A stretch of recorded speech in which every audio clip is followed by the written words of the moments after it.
Mengenal Allah itu sumbernya adalah kitab suci Al-Quran, Pak Yai. Jadi kitab suci Al-Quran itu bukan karangan Nabi Muhammad, karena Nabi Muhammad seorang ummi.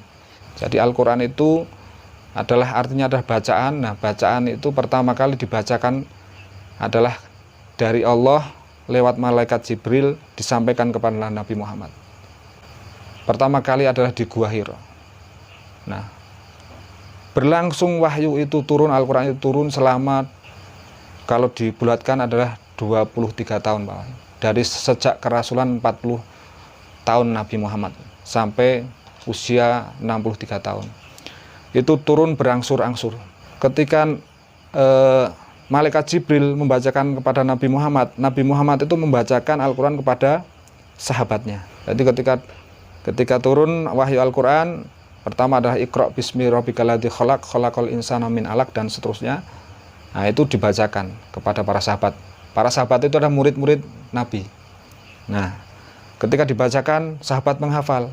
Ketika dibacakan, sahabat menghafal dan mempraktekkan daripada isi Al-Quran itu. Dihafal dan dipraktekkan.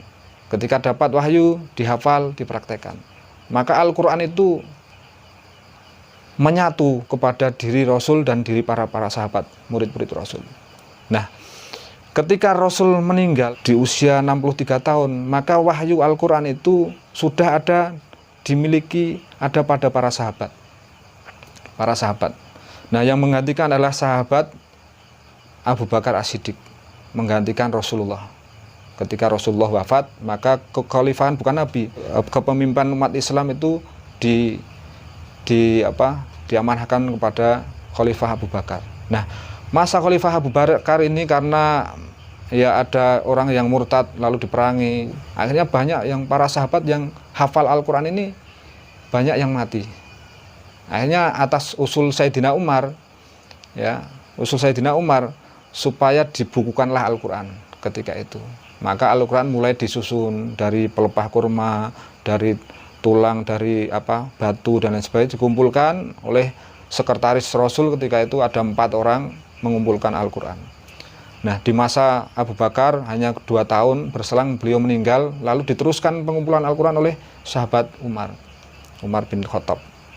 Nah, Al-Quran dikumpulkan, terus dikumpulkan menjadi mushaf itu di masa sahabat Utsman bin Affan, khalifah yang ketiga, pengganti Rasul. Nah, ketika itulah dicetak Al-Quran itu bukan hanya sekedar dihafal,